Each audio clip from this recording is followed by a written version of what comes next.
strange times once again, but I'll just ask Gary to open the meeting with a prayer. Thank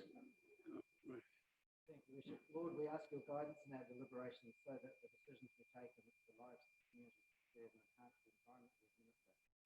Amen. Amen. Kia ora. Thanks, Gary. This morning we've got apologies from Graham and Claire, and also Susan, when she gets on, has to be away by 11:30, but I suspect the bulk of the meeting will be completed by then anyway. So can I have a mover and seconder for those apologies, please?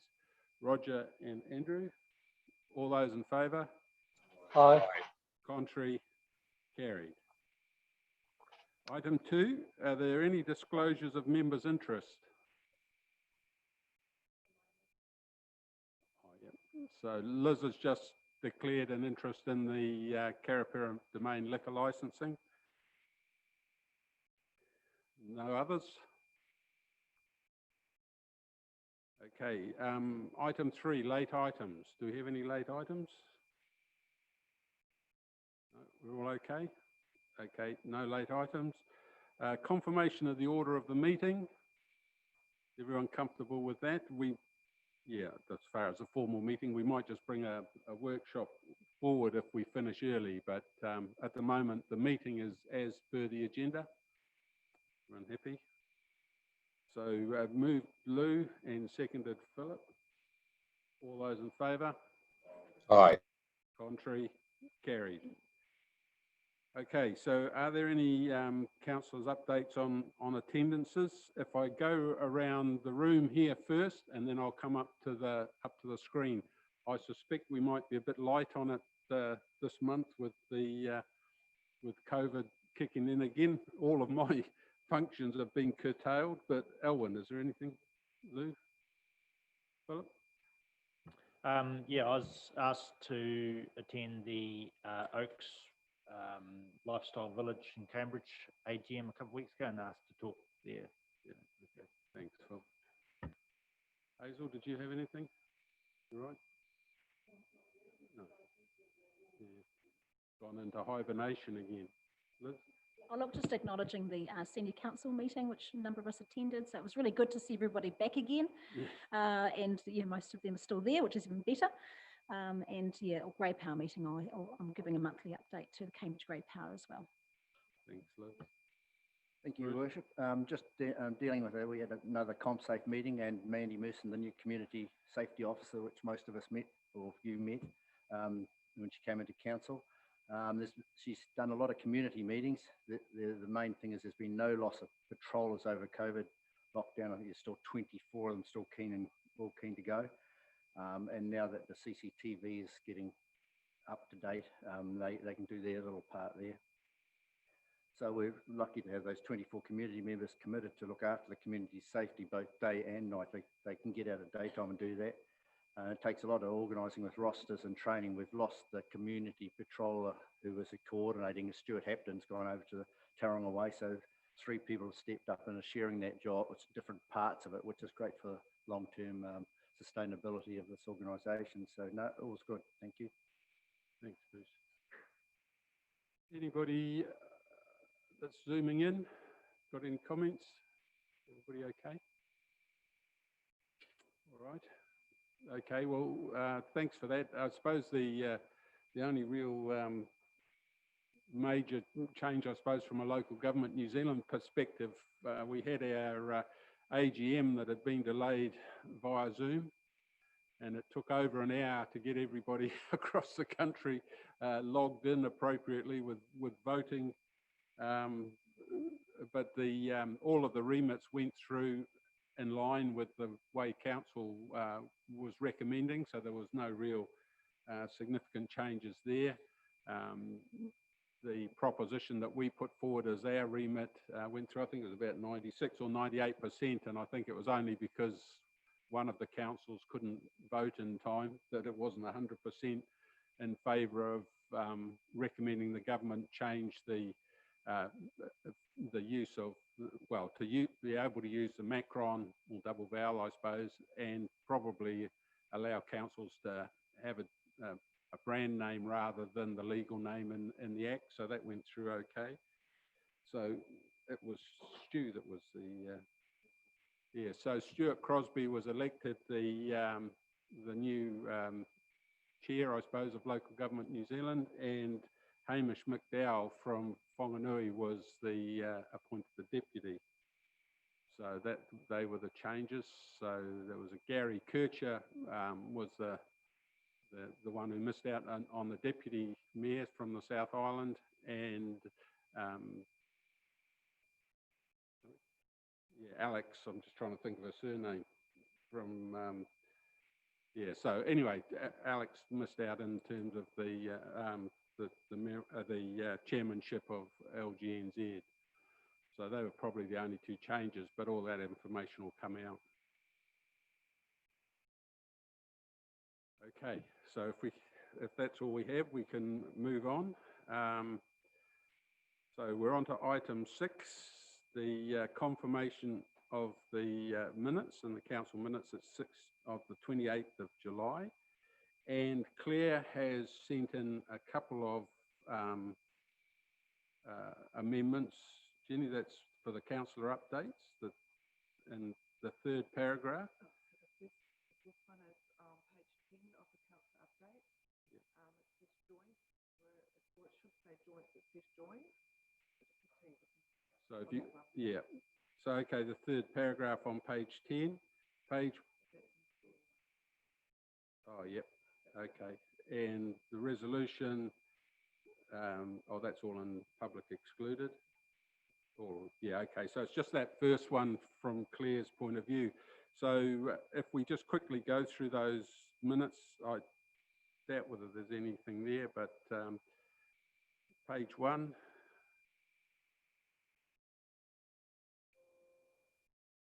2.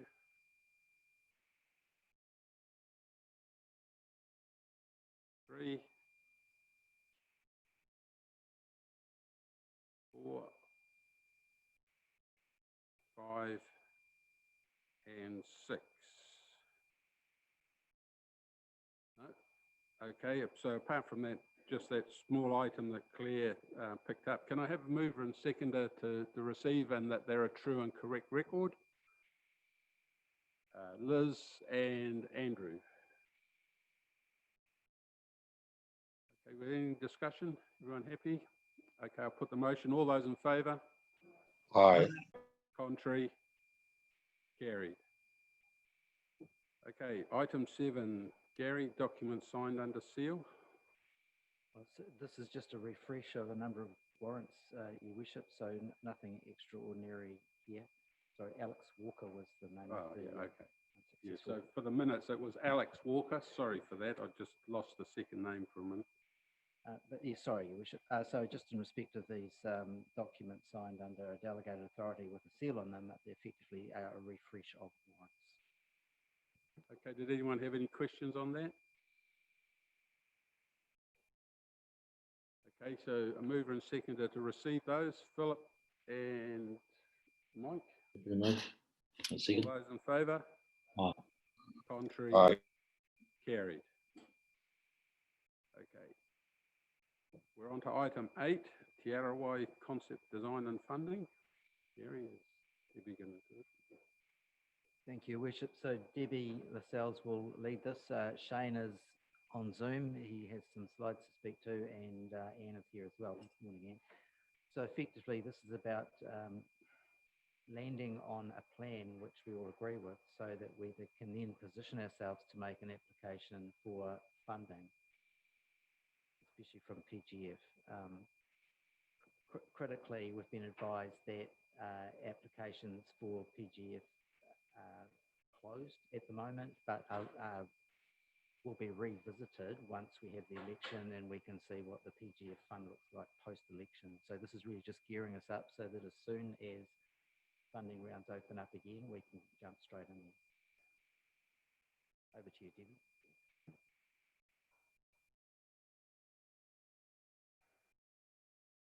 Good morning, everyone. So yeah, we've got a bit of a team of us presenting to you today. So we have myself and Blythe from the museum, Shane Turuki, and also Nikki McGovern from Becca, who is our project manager. Are you there, Nikki? Yes, I'm here. Kia ora koutou. Oh, thank you.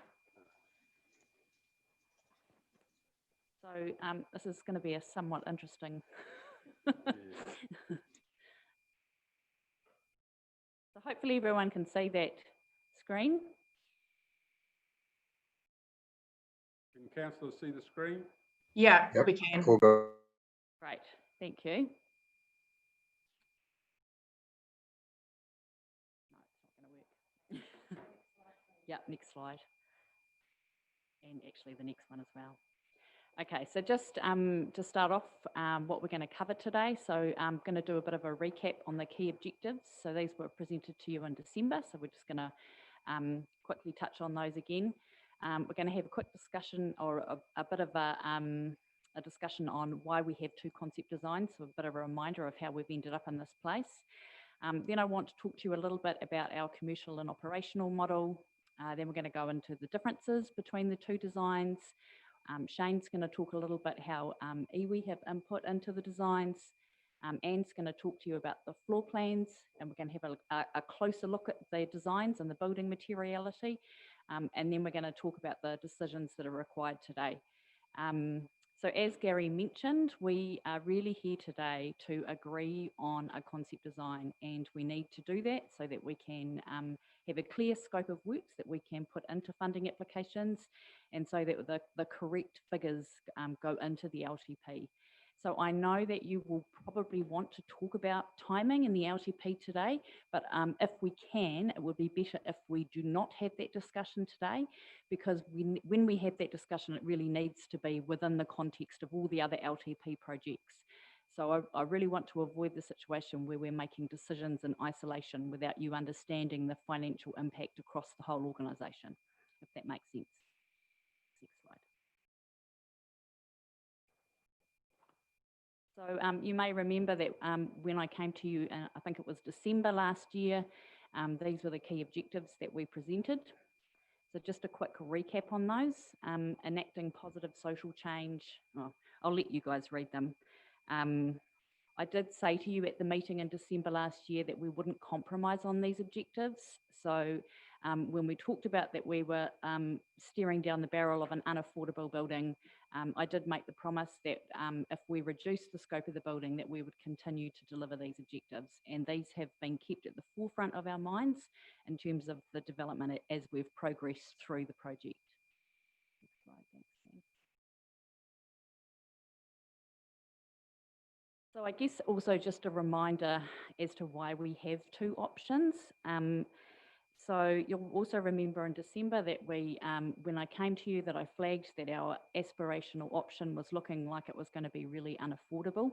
So when we started this project, we understood that there would be potentially large amounts of money being available through that provincial growth fund. And as we progressed through, we got a better understanding of how much was being allocated by that fund and what would be realistic in terms of us to achieve. And we also started to understand the costs a little bit more. So we recognised that we were unlikely to get that level of funding, but also that actually the costs were just getting to a point that it was just going to be unaffordable. So in December, I came to you and flagged that we were having some issues, and you agreed that we would therefore develop two options. You wanted to understand the aspirational option and what that looked like, and how much that would cost, but also we wanted to develop a much more realistic, affordable option. Next slide, thanks.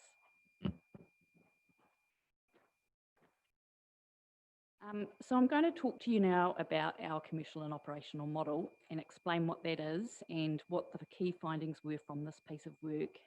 And that is because the commercial and operational model really is a foundational piece of work that guides the development of all the work that comes after it, and that includes the design of the building. So as you can see there, it outlines the experiences, services and amenities that will be developed, and it outlines the service delivery model. So it really is a blueprint for the entire service, and the goal here is to maximise the revenue opportunities and visitor numbers with a focus on economic sustainability. And that's about rationalising our ratepayer investment in terms of the total amount being put into the facility. And we look at that by, we have a measure which is the cost per visitor, which is benchmarked then against other museum services.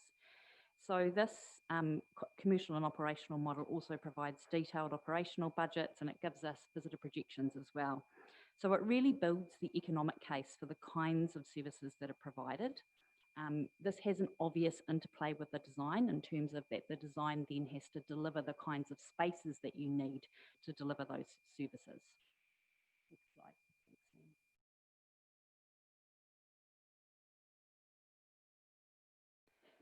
So the commercial and operational model describes the experiences, services and amenities that are required to deliver an economically prudent facility. So our model has 4 key focus areas, and which each has their own set of assumptions about revenue generated and the number of visitors that each of these areas will generate. So the first focus area is cafe, retail, reception and visitor information. That's fairly self-explanatory in terms of what it encompasses. The second covers visitor experience, and the primary aspects here are the long-term, which is our Land Wars exhibition, and it's called long-term because it's fixed and it doesn't change much, and also the temporary exhibitions. So this refers to the exhibitions that can be changed regularly, and this is a really important part of our model because this is what creates appeal for return visits from our local domestic market, and this actually makes up a large proportion of our visitor numbers. So we also have special events, and that is special events that the museum staff might run, but it also includes business events, so where we would actually hire out the facility for corporate bookings, and that would typically involve no staff involved in that. And then the other focus area is programming, so that's our education programs and our holiday programs. Next slide, thanks. So just a quick look at who our target audiences are, so who we are expecting to see as visitors. And this is really important to understand because this is who we are delivering our services for. So we've got 6 kind of key target audiences here. So the 90-minute drive time, so that's what we consider our local leisure market. So that's people who live within that 90-minute radius. And then the domestic leisure market is our domestic within New Zealand visitors, but who are outside of that 90-minute radius. So that is often people who are visiting here from the South Island or just visiting friends and family. Then we've obviously got international leisure, so our international tourists, curriculum focus, so our education and holiday program numbers, the private events, business groups, which we've talked about, and then the researchers, so people who come to view our archives or who want to visit the land wars for a particular research, so tend to be historians and that kind of thing. So it's really important to note here that the local leisure visitors, so the ones within the Waikato, actually make up 58% of our total visitor numbers. And data on visitor behaviour in New Zealand indicates that there is a need for public events and regularly changing exhibitions to maintain local interest. So this has really shaped in terms of what we need to deliver by the facility and the kinds of spaces that we need to have within it. Just as a matter of interest, international leisure is only at about 14% and domestic leisure at around about 28%.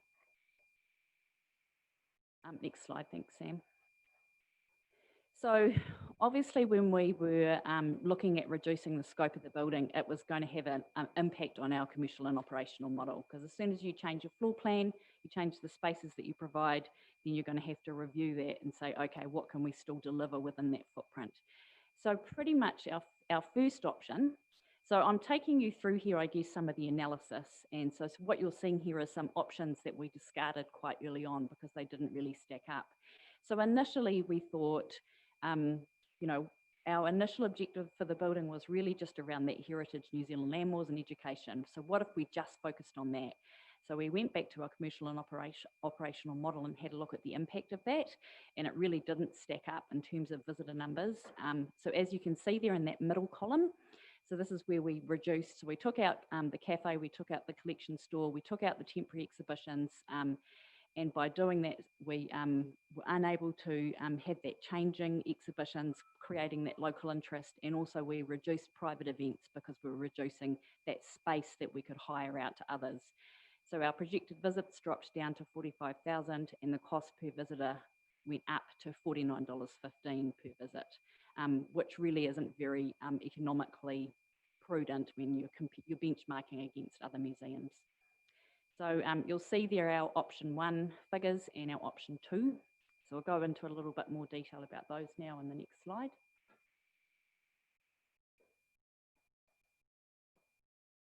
So here you can see the, oh, actually that's not the next slide.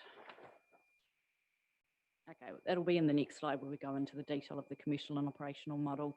But as you can see, this one here talks about the floor plans. So where we went into option 2, we then had to decide how we were going to actually cut down our floor plan without really impacting our commercial and operational model too much. So this table shows the differences in that floor plan in the two models. So the key thing to note is that almost everything has had a reduction, but it does allow us to deliver the same level of services in option 2 as we were proposing to deliver in option 1. So the key differences between option 1 and option 2 is that the collections will be stored off-site. So that is a key thing for you to understand. So the collections would actually remain in the existing museum. So we wouldn't be able to fit them in Te Arawai, and the research room and the archives would also be off-site. So that does, it's not an ideal scenario, and obviously it provides a little bit of complexity because it means we would have to move things between the collection store and the new facility, but it is doable.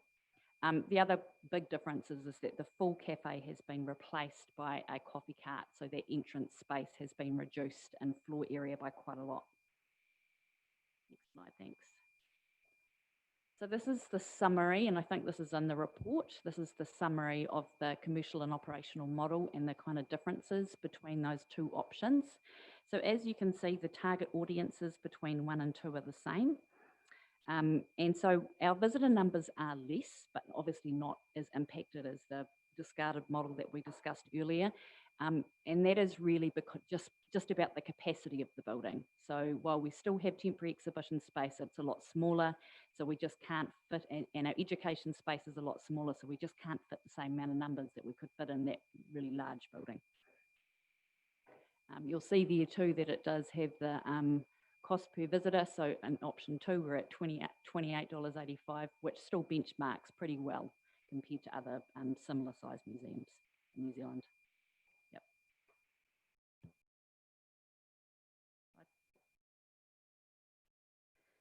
So down to the cost estimates. So as we were starting to realise in December, we did know that our aspirational model was unaffordable, and as you can see at nearly $40 million, it really is unaffordable. But at least we do understand that this would be the cost of, you know, I think we workshopped with a lot of you in the room as well. And it was good to understand what everyone's aspirations were and how much that actually would cost. So yeah, so option 2, we really pushed our architects quite hard. And at one point, they turned a lovely shade of green and said, you will get placemakers for that price. And I think I said to them, if we can afford placemakers, that's what we'll have, thanks. We got an initial estimate back for option 2, which was $18,636,779. And we said to them, this is not good enough. It's still too expensive. So we went back and we did some more value engineering, and we managed to find another sort of just under $2 million of more savings.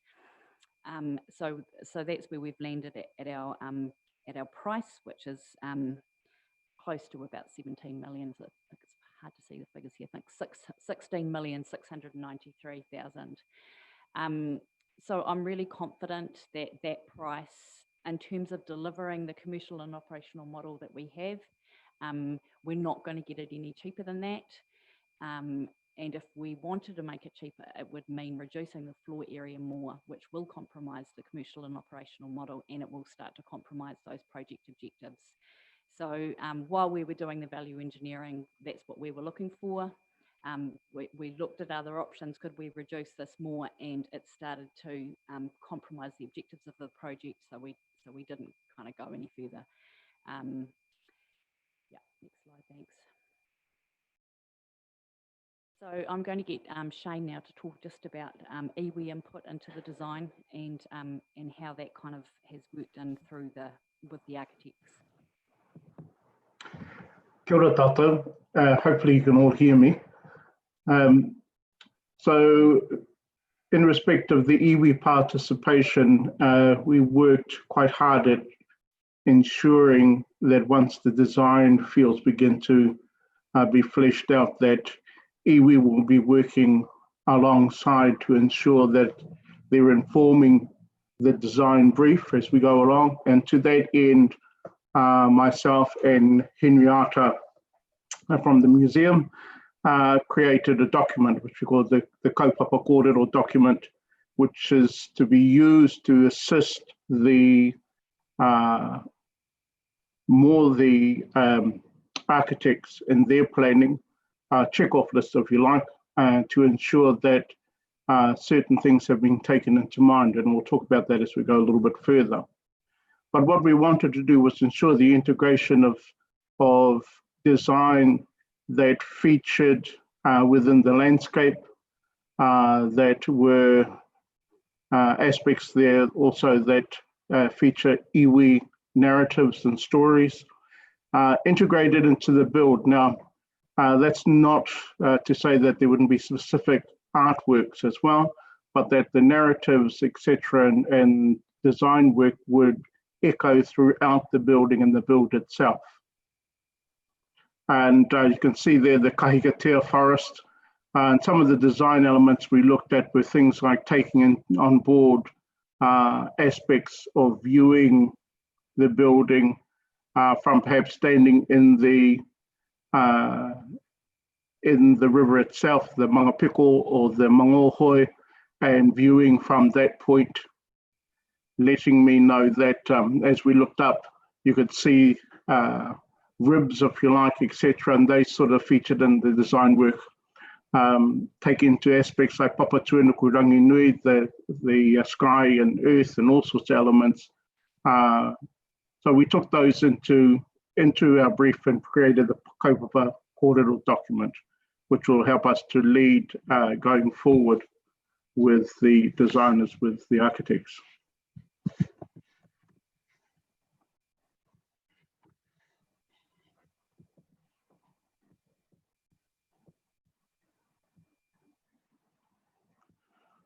So the key concept and design elements are here, and this is specifically as created for Te Arawai, in order for us to get the best possible design elements from iwi integrated into the whole of Te Arawai. That includes the outer areas as well, the design elements in and around the landscape, and then moving in through the building itself, as well as the building. So principles such as mauri ora, tau mauri it should be, but touchstones, and touchstones especially in respect of being able to ensure that once an element or as an element of narrative is designed into a space, that it meets certain expectations. Tau mauri, or the touchstones based on that, the jewelry principle of being able to test the gold, its value, its purity, if you like. And so by doing so, we're able to make sure that each element put into the design is kept, or is present at least. Pūrākau narrative designs, these are your big story designs for Te Arawai, which are echoed in our video describing what Te Arawai is. Kōrero iwi, the iwi stories, these would be those stories had with individual hapu from around the area, ones that we can integrate directly into the building in one way or another, whether that be in the floor, the ceiling, the walls, or other small design elements throughout. So this kaupapa kōrero document is waiting for the time that we move through into our design and begin the actual build, but it'll stand there. It'll act as a quality control in respect of iwi, designs, elements, etc. And it'll also help in the process of speaking with iwi. And as we know, we've got 10 major groups in the Waipa district, so it's quite a feat to be able to pull them together. But we'll be speaking again to mātanga, pretty much the same mātanga or knowledge experts that we spoke to for the development of Te Arawai journeys. And we'll be working with them through this kaupapa kōrero document.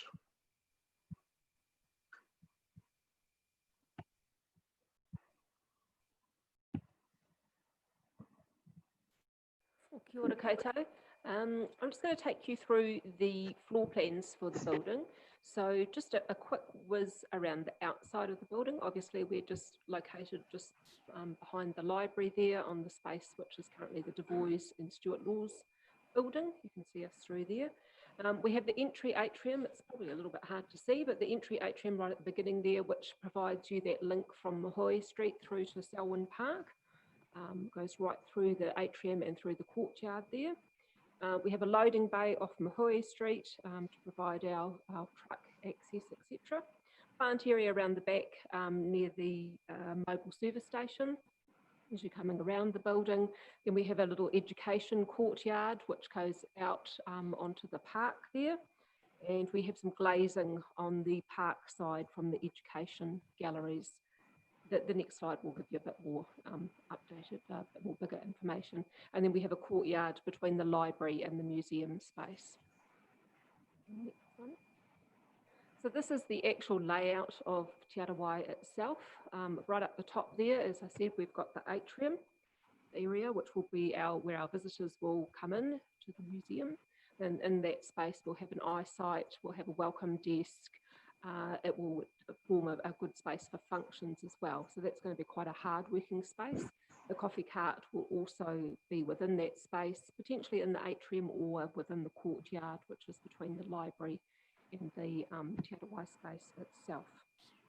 As we go round Te Arawai, we've worked quite hard on the circulation. So not only providing circulation for our visitors, how they're actually going to work around the facility, but also how groups will be managed around the facility. We've looked at how that circulation will work and how events will work within the space. So we've made it so that we can secure off different galleries and provide access for the temporary galleries, the education space, the toilet facilities out to the courtyard and the atrium space, with the potential to lock off the permanent galleries if we need to, so that events can be held within those other spaces, which won't inhibit the security of the main gallery spaces.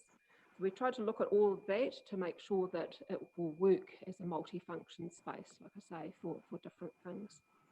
We've also looked at how we're going to install and deinstall our exhibitions. So on the left-hand side there near Mahoi Street, you'll see that's the staff area, but there's also a 3-metre corridor through that space. The rectangle that's currently in the atrium area there is our waka, which is our largest object. So just making sure that we can actually circulate objects around from where the loading bay, you can see the truck in there, our exhibitions and collections prep, that we can actually circulate that through that staff room area. There's a 3-metre corridor around through the atrium and in through the galleries. So that a lot of that stuff obviously would happen out of opening hours, but we've just made sure that we can actually circulate things appropriately around the building.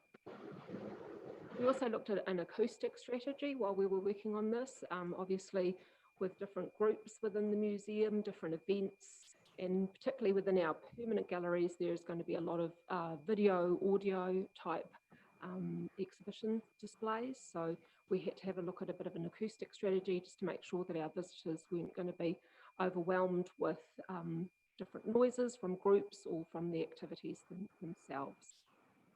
We also had a look at an air conditioning strategy, not only to ensure the comfort of our visitors, but also to ensure that our taonga that we hold within the museum is safe. Obviously, we hold a lot of wooden taonga, which is particularly susceptible to different climate changes. So we needed to make sure that was safe, and also to meet the requirements for touring exhibitions. They often have quite stringent requirements for what your museum is before you can loan touring exhibitions. We had a look at that. We also had a look at a fire protection strategy, and that was also to make sure we met the needs of the significant taonga that we hold within the museum. So there's different fire ratings sort of throughout the museum. We have fire curtains, different fire systems, just to make sure that everything is safe as it can be. And we also had a look at the look and feel of our spaces. We didn't want it to look overly overcrowded or too small and too cramped. So we made sure that it's welcoming. We've also had a look at our high ceilings to allow the best display of taonga and to allow for that sort of acoustic comfort as well as the look and feel. So as we said before, the atrium area will serve as an entry portal, will serve a number of other purposes, providing access to the museum. It will be welcoming, it will have an information desk, it will have the shop space, and the touchstone that Shane referred to before will be housed within that area as well, or at least one of the touchstones. Our education space, which is right down in the bottom right-hand corner. We've made that as flexible as we can with a flexible dividing wall through the middle there. It has access out onto the education courtyard at the back, which will in turn have access out onto Selwyn Park. So within that area, there's sort of a wet space, which allows for different activities and some storage space within there as well. And if we have overnight stays, if we have noho marae, we would have mattresses. We've done a bit of a study to show how we can put mattresses within that space and potentially within the temporary gallery space. That also ties into our fire strategy, because if we have overnight stays, we have to have a certain level of fire safety to allow for that. Off the top of my head, I can't remember exactly, sorry, Hazel. Yeah. So the temporary galleries, which are just above the education space, we put them there specifically so that the education and temporary galleries can then all open out into one large space if we needed to for different events or different activities that we would be holding. So the temporary galleries will have movable partition. You can see the dotted line through the middle there, so that can be two separate galleries or one giant gallery. We'll use reusable housing within that space, so our plinths and cases will be set up on a reusable basis so that we can just quickly and easily change things in and out. And we've already looked at some topics for those galleries. We've looked at sort of exploring land wars in a deeper way for perhaps one of the exhibitions, just looking at innovation. And innovation within the town, which there's quite a lot of. We can look at healing, all the different aspects of healing that go with the land wars or with Māori culture. And we've also looked at a visual art exhibition. So we've got several ideas for that space once it's available. So then if you can flick to the next one, Sam. So this is the permanent gallery, sorry. So this is the Land Wars exhibition. As you come in, the atrium area right up the top there, so as you're coming in there, there's going to be a show space for taonga within that area there. So there'll be taonga from the collection, different themes. We might go with weaving or carving, or depends what we want to sort of display from the collection. Then you'll come into the little space in behind that taonga gallery is Unuku's gallery. So that space there will be a quiet and contemplative space that also has extra fire rating and extra fire security on that little space there. You'll come round then into the whenua area, which is the area that's got green writing on it just there. So the whenua area is going to be our storytelling anchor. So this is going to focus on the land's physical formation, and we'll be told through a large projection map with animation. You then go into arrivals and adaptations, which I think is the area with the purple writing. And the key theme of this area is the richness of the land, the large population it could sustain, and it tells the story of settlement in the region introducing all the iwi and the hapu and early agricultural practices, technology and adaptations. We then go into early warfare, which I think is that bottom corner. And this area here will be 3 key battles will be profiled to depict warfare and the warrior culture in Waipa, and it will give context to the emergence of the kingitanga. We then go into industry and European arrivals, and the main themes that emerge in this segment are the arrivals of the Pākehā, the church missionaries, and the emergence of the thriving agricultural industry. We then go into the war itself, and we have War Part 1. So with the previous exhibitions having set the context for the New Zealand Land Wars, why this area was so sought after, this exhibit will provide an overview of the war. So then War Part 2, in here we have a diverse array of perspectives about the decisions, motivations and actions are going to be displayed in here, confronting the visitor with the tone of hurt, loss and anger. So this area is going to be relatively confronting. And the Part 3, War Part 3, this exhibit explores the war's immediate impact in terms of the processes of confiscation and the settlement of the region. And then up to 1882, which is as you're coming back out towards the atrium, will be the development of the towns, the railway, the drainage boards, so up to more contemporary times. So within all of those spaces, we're going to be using a whole variety of storytelling tools. So there'll be interactive, animated and graphic maps, models, recreations. We'll be using dioramas and graphic novels, which you would have seen on our Land Wars on the Journeys app. Film and video, multiple viewpoints, infographics, pop-up exhibitions around themes. There'll be the ability to handle objects. We'll have discovery cabinets and cases. We'll have archival materials, maps and photographs, and modular cases for objects and taonga. So it's going to be a really rich area with lots of different ways of interacting with the story. Next ones. And this idea just gives you, this slide gives you an idea of kind of the look and feel that we would be going for within those different spaces.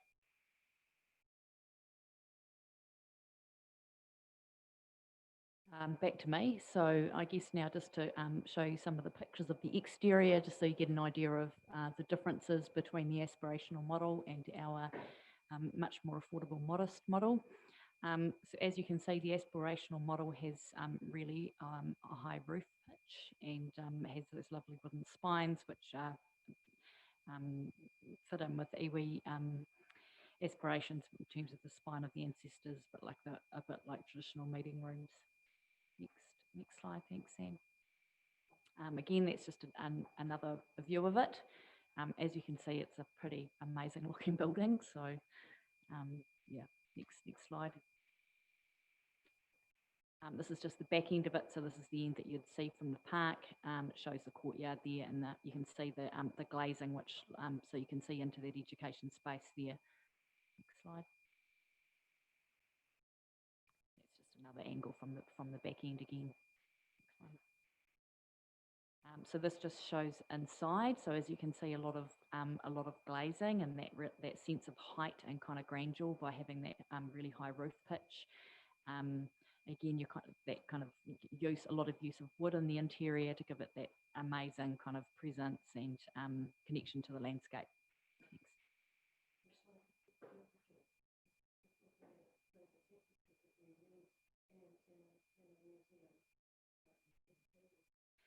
So the atrium space is sort of quite separate. So they've done it quite cleverly so that that's catered for. So obviously this is the more modest version. This is really much more like a box. So we've reduced that roof pitch right down. That it is much more like a box, but as it's an affordable box. It still looks nice. So still got plenty of glazing, but we have reduced the glazing quite a bit. Reduced the height of the doors. Reduced the height of the building. Next. So you're just going to see here this sort of similar views from what you've seen already. So as you can see, a lot less glazing, a lot more modest. So we lose that roof pitch, but we've still got some cover there, just particularly to cater for Pōwhiri, where you've got people gathering outside. Just another view from around the back. Next slide. that's that view through from the atrium through. So this slide here just shows, I think we did talk about in the December meeting that with a much smaller space that we would need to have, we could have options to expand in the future.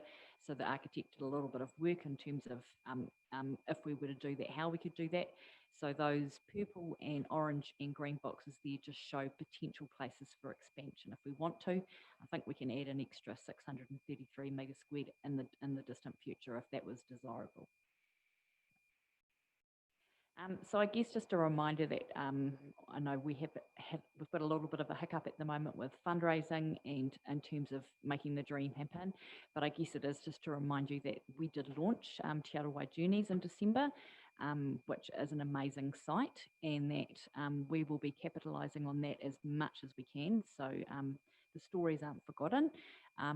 The existing museum staff within the existing building, I should say, are looking at how we can profile those sites just to make the most use of the small space that we have there so that those stories get a little bit of contextualising. Debbie, sorry, do you have any stats on the usage of the website and bits and pieces yet? No, but I can get that for you. I think someone has asked me for that before, so yeah, I will get that for you. Yep, okay. We just had a printout yesterday, sorry, from Chris Hay. So I think we're up to about 6,500 users so far since December. We were tracking quite well in January, February, March. We were getting about over 1,000 new users each month, but with COVID, it's tailed off a bit. So we've sort of gone down to 500, 400 per month. But overall, since its launch, it's about 6,500. Yeah, Debbie, I can speak to that a little bit more. As of yesterday, there was another 700 for the month. It is tracking about 600 to 700 a month. Awesome, thank you. Sorry, one other question then. Is that from people actually going out on site, or is it people viewing the sites from desktop computers and bits and pieces? The split is about 55% from mobile devices and 45% from PC.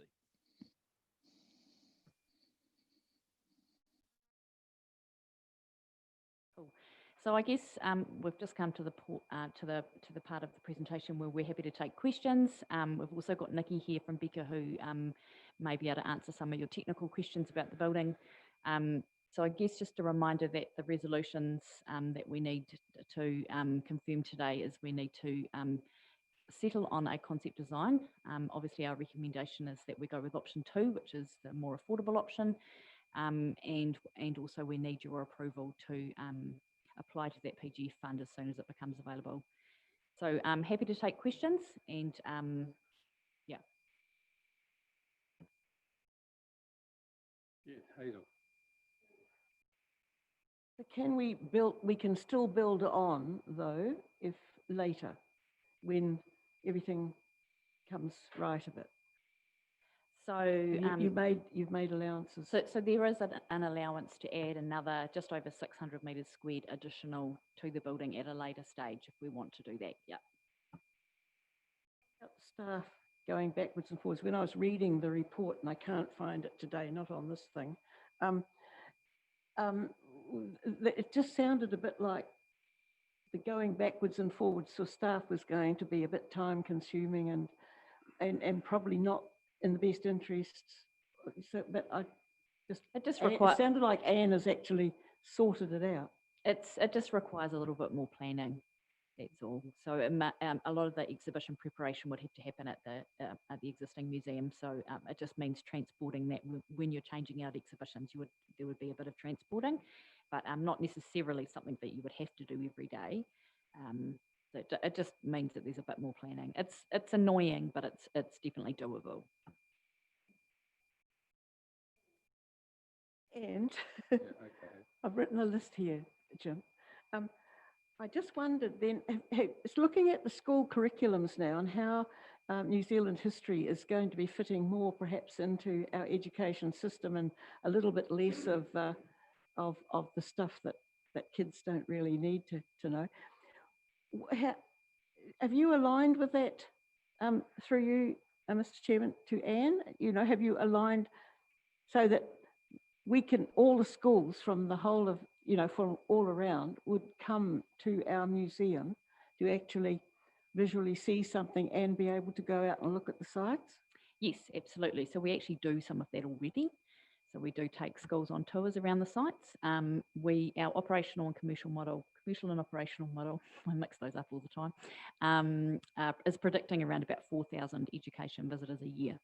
So we would be expecting that those numbers with this bigger space will grow. So we're at capacity at the moment in the existing museum. We don't have space to get the numbers through, but we know that in a bigger space, we will definitely get more throughput because we'll have more capacity to deliver those services. Okay, Philip. Yep, through the chair, or through the mayor. You mentioned that if we went with option 2, we would use the existing museum and storage. What was that building? What was the existing museum going to be used for if we went for option 1? And would we have to rebudget for another? Is it for office space, or would we have to rebudget for another building to make up for that? Fortuitously, there were no plans for the existing building. So I spoke to the property team and there hadn't been any plans made if option 1 was to proceed. So we're quite lucky in that regard. So it hadn't been earmarked for office space or anything like that. There possibly would be some space left in there. We'd have to, we haven't actually done the detailed analysis of that, but yeah. But office space is always short, and we know what it's like in Cambridge too, and be same here too. So, yeah, rest assured, we'll make our spaces work as hard as we can get them to. Lou, and then Mike, and then Marcus. Yeah, through you, Mr. Mayor, particularly to Anne, I was just concerned if we lack storage for archives. Archives are very, very important. It's an integral part of any museum. And having worked with it, I know that we collect quite a lot. We're actually one of the unique museums in the country that we do have our archives recognised. And that space to me is absolutely vital. And we should have that sort of protected in a better way, perhaps. Because using our old museum downstairs, there's a lot of it pretty cluttered down there. I've been down there a few times. And we need somewhere to research archives. Because that's an integral part of people being able to study our history and look forward. And I just feel that we're possibly losing this a little bit with our smaller option. Yeah, I know that it's aspirational. Is there going to be a space provided somewhere for that? So that will be at the existing museum in the interim time. So we would carry on where we are now with the archive storage and the research room. So that would still be available for the public at the existing museum until such time as we can potentially build a collection store, a dedicated collection store, and then it would go there. Or that additional 600 square metre space that we were talking about before, it could come down and join Te Arawai down there.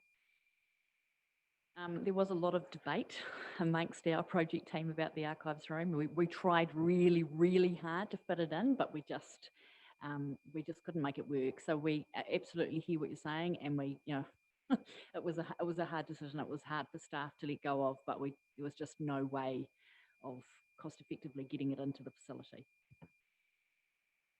Mike.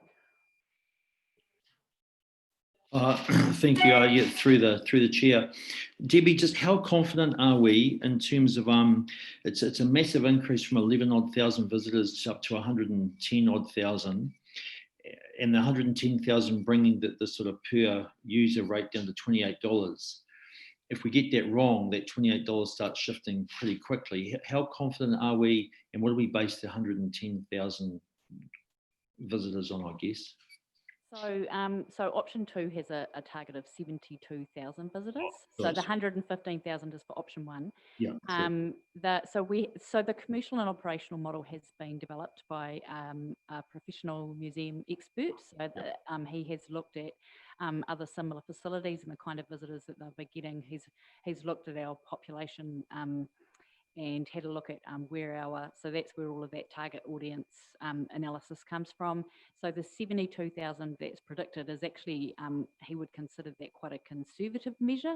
So he didn't want us to be in a situation where we would have a target and then we wouldn't be able to reach it. So it's quite likely that in the first 2 or 3 years, we would actually probably be over and above that figure.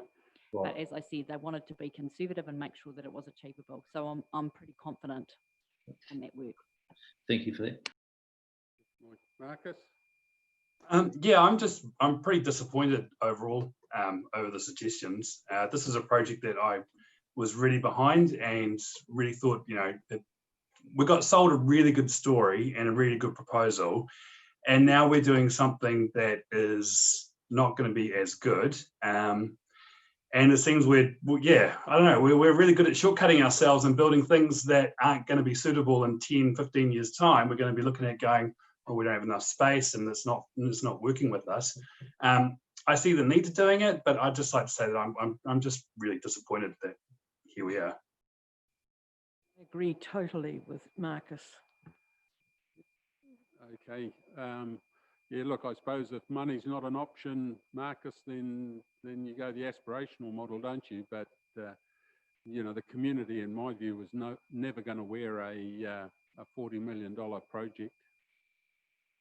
Yeah, I appreciate that, but I think, like, yeah, I realize the reasons why we have to do it, but you know, there were fundraising opportunities out there and things, and like, it was a pretty good package, but it's just, I don't know, it's just annoying that we've got to this point. And I'd like to see, like, if I could forecast 15 years in advance to see how we're using that space and like if it is actually going to be usable, or if we're building something that's only going to be good for 3 years and then we're kicking ourselves. So I guess I just want to point out that it has been a really difficult journey for the staff as well, and that we've had to make some really tough decisions to get the budget down. However, in terms of what the community see, we really haven't compromised on the levels of service that will be provided. So it's the back of house stuff that they won't see that has been compromised, which does have an impact on staff.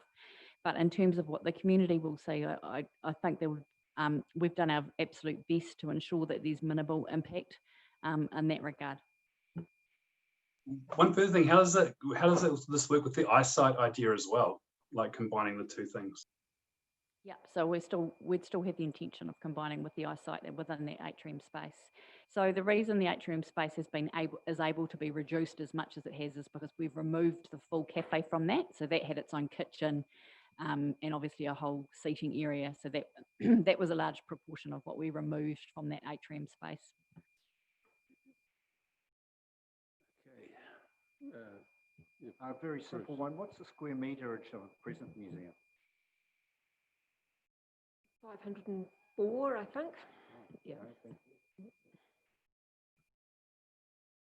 Okay. Any other questions? I suppose in terms of moving forward, this still leaves it completely open, obviously, as you've already pointed out, Debbie, in terms of the long-term plan as to where it sits. And obviously, in this COVID environment, fundraising is going to be even more challenging, and we have a project that's going to require more fundraising to get it across the line, even with the lesser option that we're talking about. So yeah, we've still got a lot of discussion to go. But I suppose my question is, in terms of the committee that we set up, where are we sitting with that? What is the? I don't want to cause offence by just disbanding the committee. Have we got a plan for how we're going to communicate this to the group? So in that last report to the governance committee, I did flag that we would be putting the meetings on hold until the project recommences. So we'll keep the committee going, but it'll be just on hold. Yeah, absolutely. And we've got a communications plan in terms of touching base with the iwi in the district and communicating out via them as well. Okay. No, can I just ask you, Jim, please, through you? It's sounding a bit like listening to Shane, that the opportunity to perhaps to put some more interpretation outside the museum exists. Are you talking about the landscaping? Are you talking about the landscaping for Te Arawai? Or? Yes, so it does include, the project does include landscaping around the facility. It does include that. Hazel, we can't hear you. Oh, sorry, Marcus. Yep, It's quite intellectual it too. definitely will. It definitely will include that. I guess the other point is that just remember that this is just a concept design, and so there's obviously still preliminary design and detailed design still to come. So you'll get a lot more input within those stage gates in terms of the, there'll be a lot more detail, I guess, in terms of what's going to be done. Okay. Everyone, oh, Mike?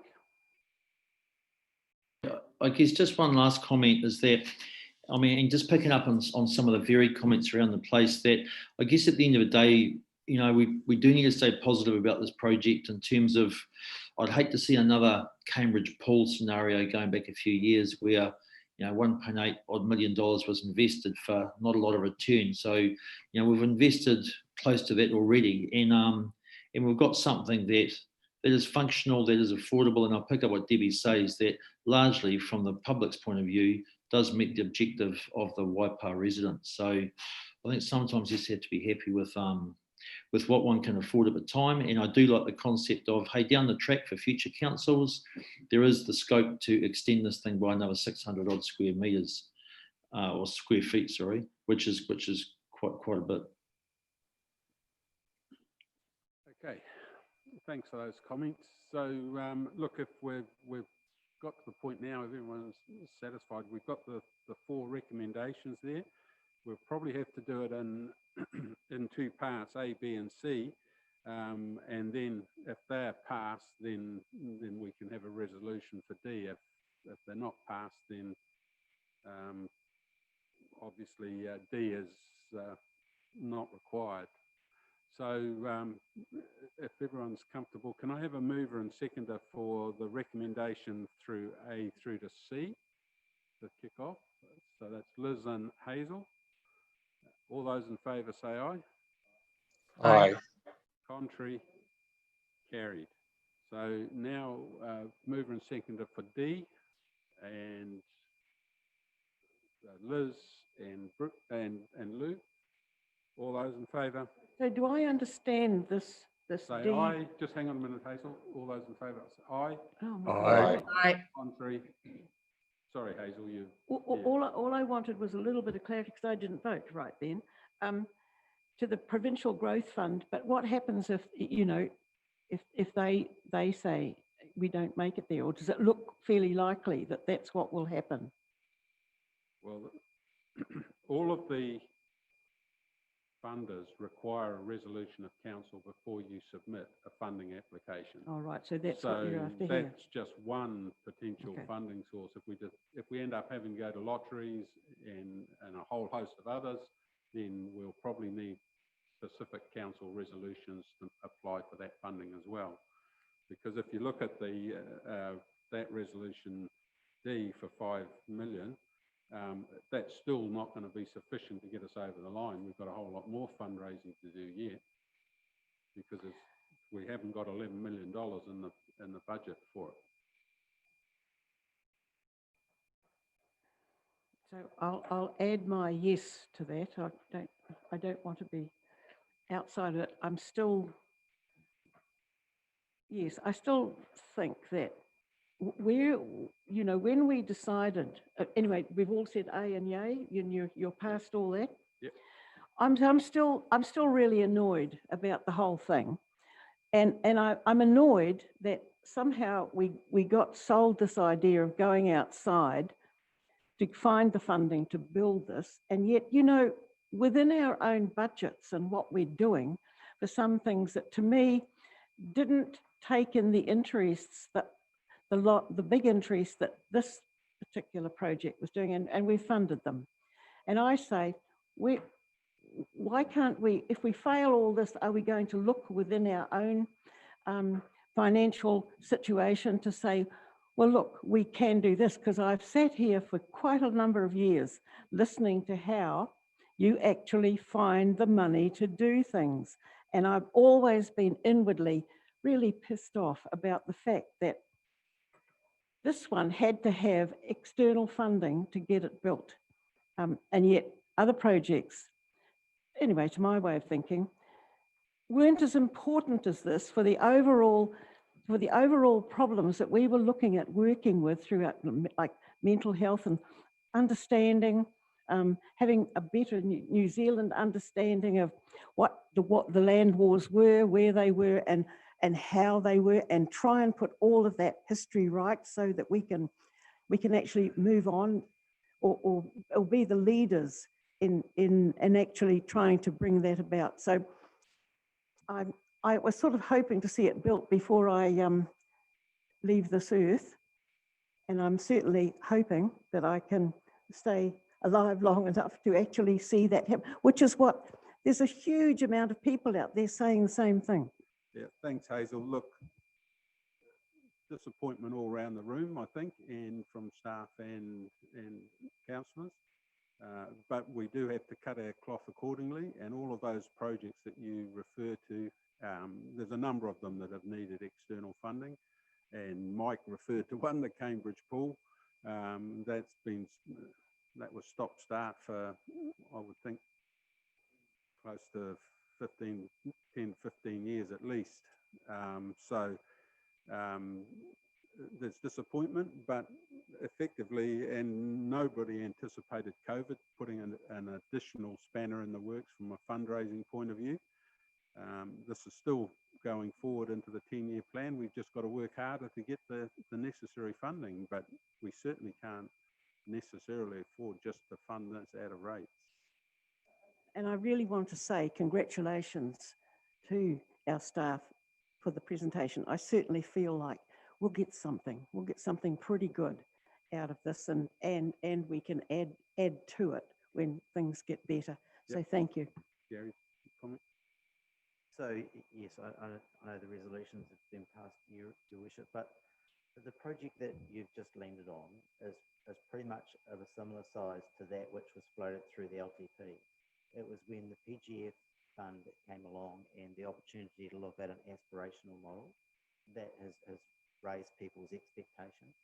But the real treasure in Te Arawai is as much in the external environment, that is the sites out there, the Te Arawai Journeys work that the staff are going to continue with in the meantime. To Councillor Mike's point, this is something that if we can get the external funding is affordable for the ratepayer. And most of the public haven't seen the aspirational drawings, so they don't know what they've missed out on. It's only around this table. Okay, all right, so we've moved and that motion's been passed. So we're now on to item 9, vision community outcomes. Yeah. Thank you, Worship. So we have Haven and Kirsty here for this presentation. So when we look at long-term plans and the things we're trying to achieve for our ratepayers, it always pays to go back to first principles and just check in with the community to make sure we're heading in the right direction. I've never been a great fan of big wordy visions or mission statements, and so to that end we've had a brand, Home of Champions, and our mission, which is how we're going to get there, partnering the community. So look, we've done a check-in, we've run this through a workshop with you good folk, but over to Haven to make the presentation of this paper. Thank you. Good morning, Mayor and Councillors, and thanks, Gary. Yes, so this report is seeking to formally approve the revised vision, community outcomes, and external strategic priorities. And as Gary mentioned, it's essentially trying to tell the story of why and the process we went through, which you'll recall kicked off way back in March, checking in with our community about what they thought, primarily through those neighbourhood barbecues, and then culminating with that elected member workshop in July with a number of revisions along the way, and then where we've landed on the final vision, community outcomes, and external strategic priorities in the appendix at the back. So hopefully it's captured that story in the process quite well. Happy to speak to any parts of the report if you would like, or happy to take any questions. Questions around the table and on the screen. Everyone comfortable? Even I suppose I've got one comment, and it's really in relation to, and look, I think you've captured that community visions, because going to the barbecues and having those discussions, this is definitely the flavour that was coming out. But I suppose I'm just a little bit concerned that, again, we might be building expectations, particularly in the front end of the 10-year plan, that we can't deliver on because of funding. So yeah, I'm just flagging that as an issue in terms of this document potentially is going to get people expecting the views that Hazel's expressed, that we're going to build a museum because it's covered off in what their expectations are, but we actually can't deliver it because we haven't got the funding. So yeah, it's just a comment more than a question. Thank you. Well, I hear you, and I guess it's about telling the story that the vision and the community outcomes are quite long term, and then building through the way we tell the story in the long term plan about when different things happen to try and manage those expectations along the way. I guess yeah, it's telling the story in the long term plan itself. Just notice a little correction that probably needs to happen on page 3, where you're talking about your barbecues. You had one on the Maniapoto Reserve. Kihi kihi, I think you mean turata. Yeah, thank you. Thanks. We can fix that, it's not the resolution. So we have a recommendation there. If there's no other questions, is everyone comfortable? A mover and seconder, Phil and Lou. All those in favour? Aye. Contrary? Carried. Now we have the appeal on the Healthy Rivers Plan change number 1.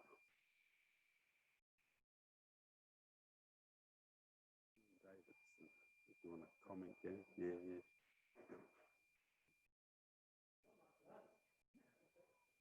Jeez.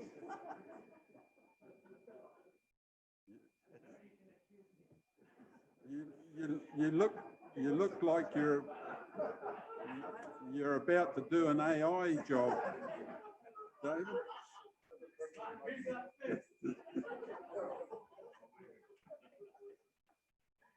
Perhaps, Okay. perhaps, Your Worship, if I could kick this one off. For years I've harboured this concern around there not being enough tension in the policy process around national and regional policies, and territorial authorities trying to make relevant feedback and input into these policy statements that have really huge machines behind them is very, very costly and takes a great deal of forethought. To that end, I managed to sweep all of the territorial authorities in the regional council into one room so that we marshalled our resources and pulled together a single set of submissions. And we did that mainly through the further submissions process and then presentations to hearings, and we ended up with a very good result in terms of the impact on the rural community, whilst at the same time attempting to achieve the vision and strategy for the river. It was quite disconcerting to see that between the territorial authorities and the Waikato, we had some who were pretty laissez-faire, hadn't made any submissions at all, right through to those who didn't like it, throw it in the rubbish tin. So to get us to a position where we could all submit with a single voice was received really well by the commissioners. Now that the decision's been released, there are still a few matters which we are unhappy with, and actually within the context of the Cambridge wastewater treatment plant makes life pretty difficult. So we've got a really well principled appeal that we've pulled together. Unfortunately, I couldn't get all of the councils back in the hut for appeals, but most of them are going to jump in on the bandwagon through section 274. And it looks like we might be able to collectively resource this process again. But it just makes the point that territorial authorities doing this thing on its own, there's a real lack of tension in the policy process. And we really felt the sharp end of that with regional plan variation 6 and water allocations, when we've had to effectively abandon 2/3 of our water take for that Te Tahi stream. So it's within that context that we've advanced this appeal. By and large, we've achieved a pretty good result, but there's still more work to be done, especially if we're to get the policy position in the right place, so that we can advance our application for the Cambridge Wastewater Treatment Plant if we don't go with the sub-regional plant. So, David, I don't know if you've got much more to add. But... No, I was going to say take the report as read. My only addition, Gary, would be to apologise. This report was written to come to you last month, and it got stuck in a cul-de-sac internally. So my apologies. Other than that, just to add that we strategy will undertake, and me personally, to give you regular updates on where we're at with the appeal process. As Gary has intimated, our hope and expectation is that we will get it resolved through mediation without having to go before the Environment Court. As to costs, it's being carried by the work on the upgrade to the Cambridge Wastewater Treatment Plant, and we can't be certain as to what those costs are at this stage, but it is in our interest to be at the party on the appeal, given that matters that were raised in the decision version go back to a more hardline approach than we were understanding to be the case based on the notified version. So it is important that we are at that table in terms of resolving these matters. If we weren't, probably the outcome would be way more expensive and onerous for us. Yeah, and that's it. Thank you.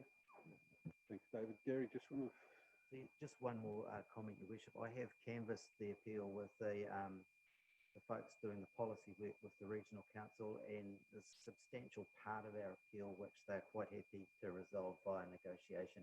And in fact, they're quite happy to receive the appeal. An example of that is that the appeal doesn't make provision for mixing zones, which we've raised during the hearing, which means there's no ability to attenuate the effluent we're discharging through a mixing process.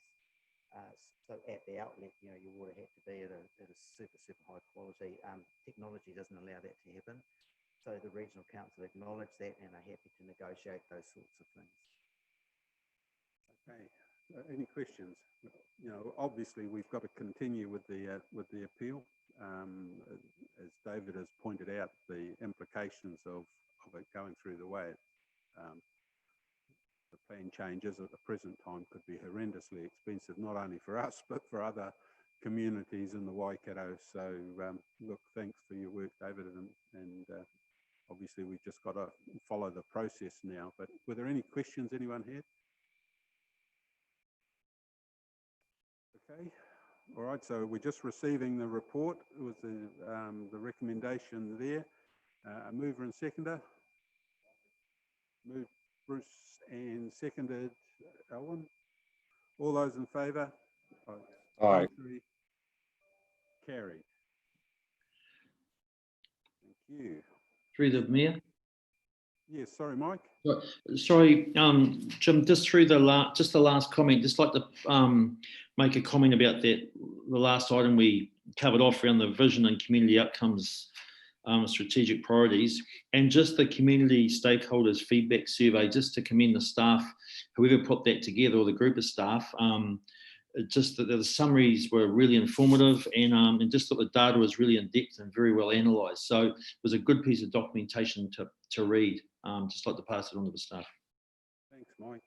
Much appreciated, and I'm sure it will be by staff as well. Okay, so yeah, so at the moment we've got 10 minutes. Gary, can we get through the next two items before we go into exclude the public, or do we? No, so you suggest break now? Okay, so look, we'll break now and come back at 20 to 11. Is everyone comfortable with that?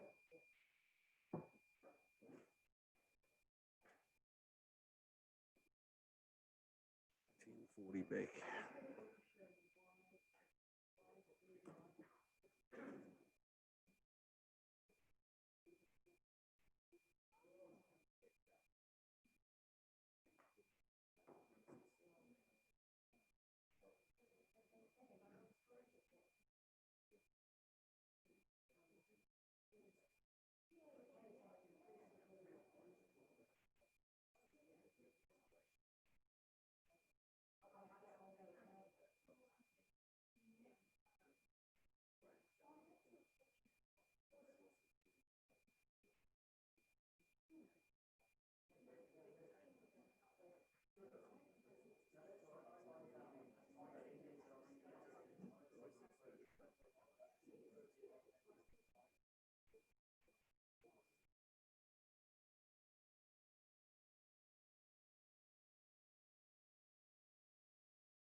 Yeah, right. Yeah, okay.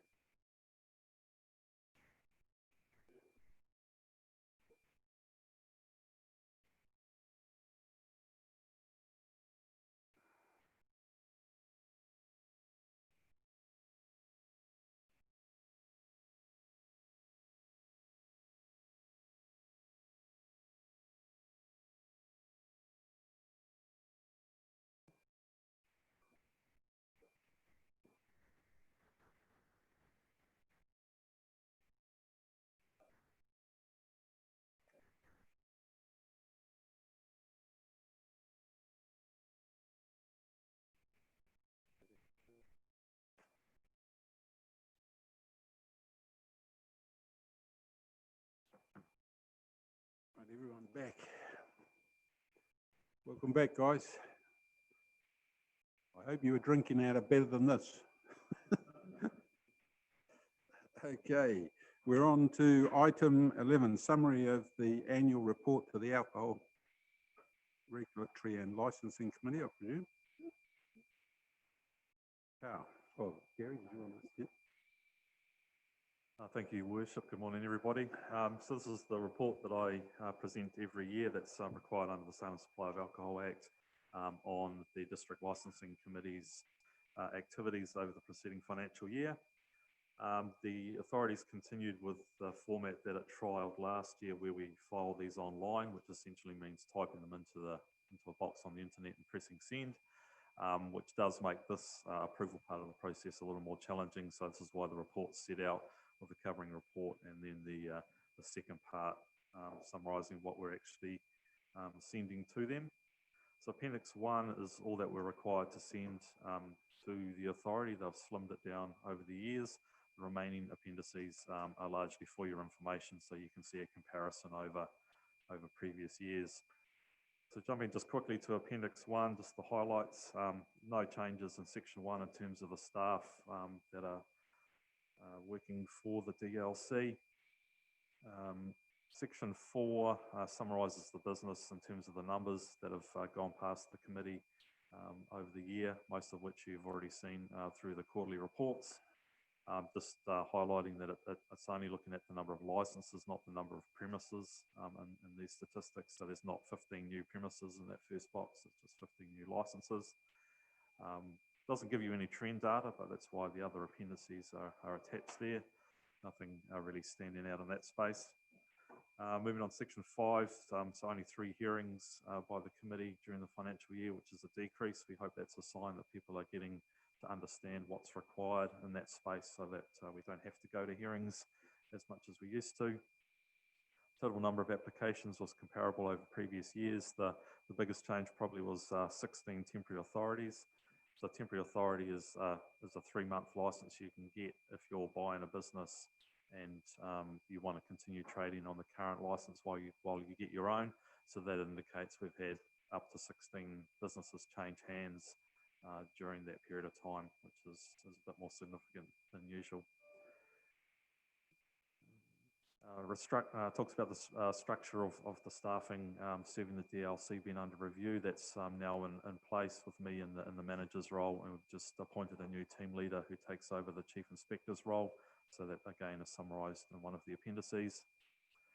Just a quick commentary there that as the district continues to grow, so does the number of premises, which is to be expected.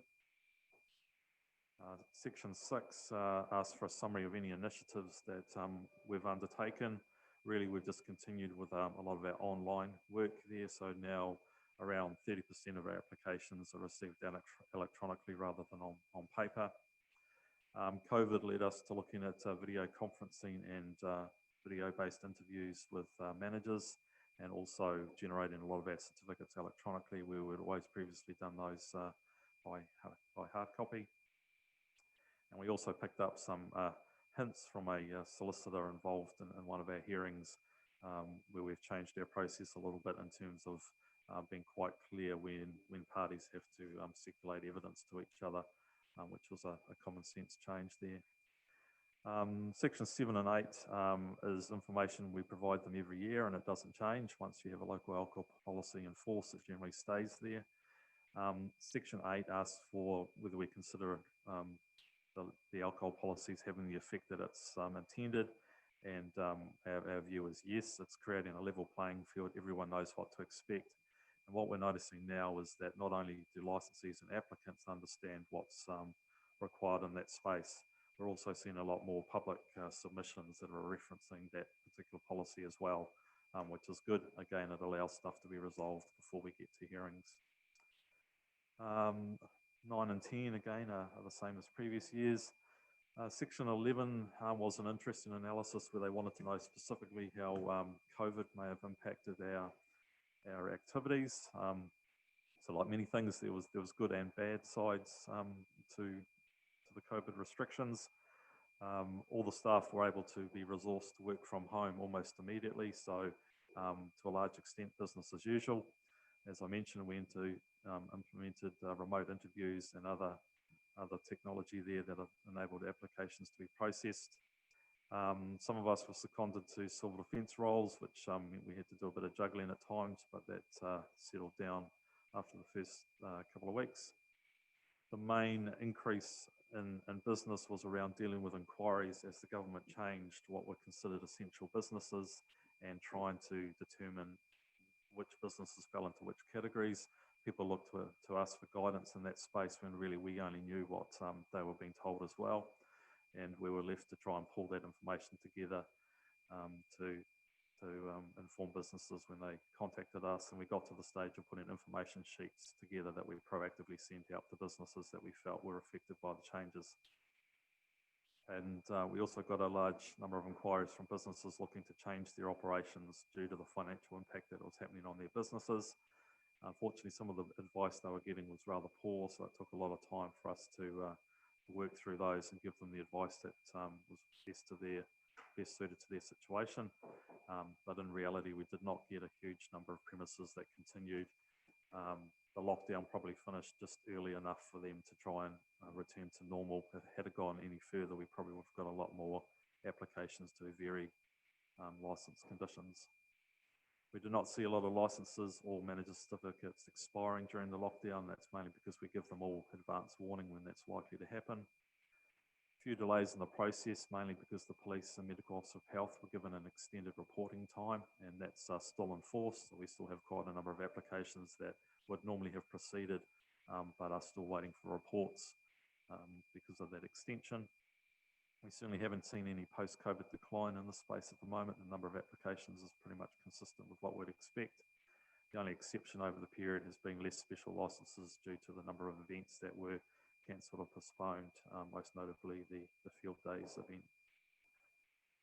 Section 12 is asking for comments on the Act itself and whether it's doing what it should be. The summary there is it's very hard for us to comment because we don't see a lot of the information that supports whether there is or is not alcohol-related harm. That's held by other agencies and it's not necessarily very forthcoming. But in terms of putting in a process to manage licenses and stuff better than was previously, we're quite happy that's in place.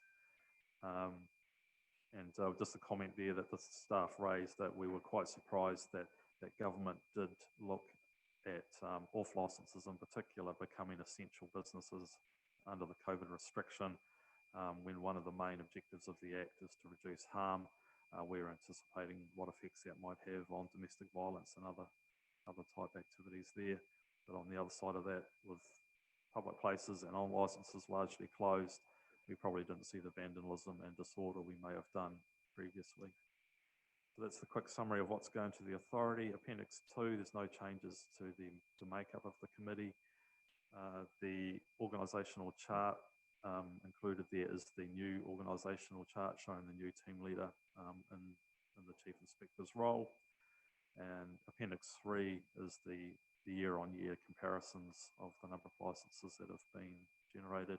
And the last part is the financial summary, which we send independently. So happy to take any questions. Thanks, Carl. Any questions to Carl? A very full report. Yeah, Bruce. Carl, in section 5, you say the fees for licensing applications, this is giving you brief, in many cases fail to cover the costs. See, what are you doing about that? And you do explain there's different reasons for that, but... Yeah, unfortunately through the chair, they're set by regulation, so we don't have any flexibility to change those. We have made submissions, in fact, Ministry for Justice did a survey early last year asking what our views were on fees. The application fees are fine if an application comes in and is complete and is straightforward and able to be processed relatively easy. But as soon as we pick up public objections or it ends up going to hearing, that process can become quite extensive and quite expensive. So in some areas, the fees are fine, but if it involves more than the basic amount of work, it can get quite time consuming and costly. So we're continuing to try and raise that as an issue for Justice to look at. Thanks, Bruce. Any other questions? Okay, we've got recommendations A and B to receive the report and supporting appendices and approve Appendix 1 to go off to the licensing authority. Now, mover and seconder, moved Roger, seconded Marcus. All those in favour? Aye. Contrary, carried. Item 12, Mighty River Domain temporary liquor bans. Oops. John.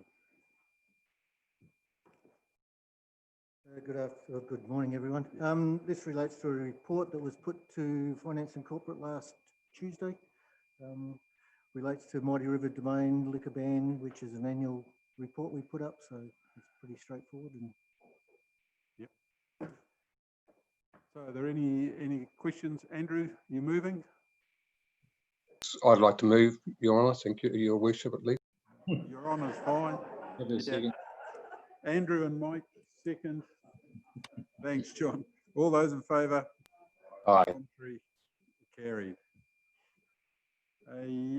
That's the joys of being married to a lawyer, Andrew. Must be. Okay, so the next item 13 is a resolution to exclude the public. Moved Liz and seconded Phil. All those in favour? Aye. Contrary, carried. Okay, we're just stopping the